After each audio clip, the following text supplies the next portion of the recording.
The global climate is changing. One of the areas where this is being felt most acutely is the Sahel region of West Africa, on the edge of the Sahara Desert. The population are largely dependent on agriculture and livestock, so the 3 to 4 months of summer rains are vital to survival. If these alter, food shortages and disasters can follow. This year we had floods in August. It was a disaster. Then suddenly the rains ended, but farmers needed 2 more rains for the crops to grow, but they never came. Now you are never sure when the first rains will start and the last rains will end. The people of the Sahel are used to variable rainfall, but recent studies suggest that summer rains are ending earlier. Droughts are now seen in 2 out of every 5 years, and incidences of flash flooding have increased. These all destroy harvests. When I was young, this area was already very dry, but not as dry as it is now, which makes it difficult to grow good crops. And when the rain comes, it comes with such strength that it washes away all the nutrients from the land, and nothing can grow or ripen. Climate change is likely to lead to an increase in these extreme weather conditions. The best way of averting disaster is to help people adapt to these new conditions. This has been put into practice by a local NGO in Burkina Faso, who are using tried and tested disaster risk reduction activities with a few new initiatives to help communities adapt to the changing climate. The effects of climate change, combined with deforestation, can trigger a cycle of erosion leading to desertification, but simple techniques can help to retain moisture, reduce erosion and support the growth of crops, for example planting trees. And the rock wall and the technique called demi-lunes or half-moons you see being constructed here. This technique is called demi-lune. You use it to trap rain when it falls. When it rains, the water runs between the 2 demi-lunes and flows into the next one.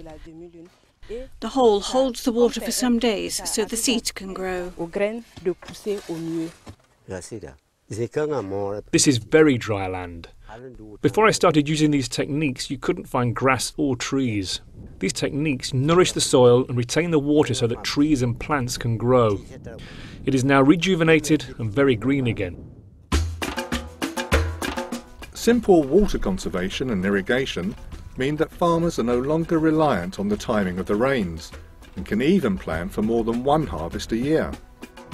Formerly, we were doing our gardens with wells, but we noticed the water from the wells was not enough, so we contacted the NGO and asked for support to build a dam. Thanks to the dam, our income has increased and I have doubled the plot of land for cultivation. So with better income, I can send my kids to school. Fertilisers and pesticides can be made locally and organically to maximise the growth of crops without harming the environment. Biopesticides are made from a mixture of ground-up nuts and water.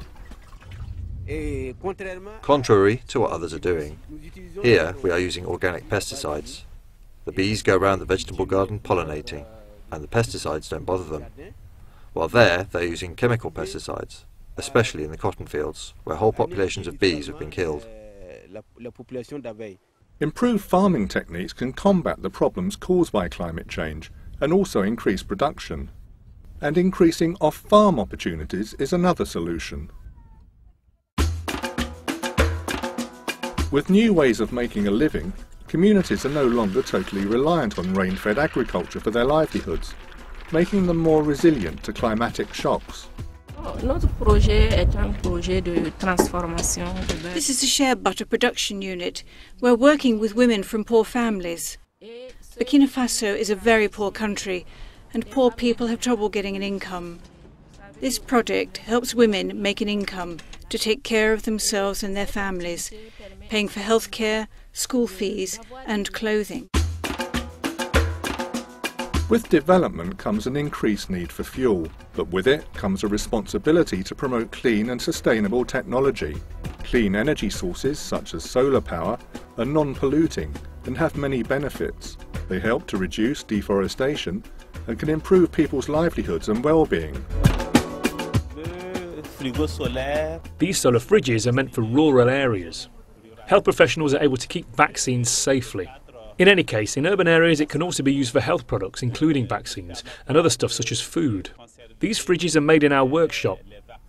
We also make other devices like dryers for fruit and vegetables, water pumps for market gardens, and incubators for egg production.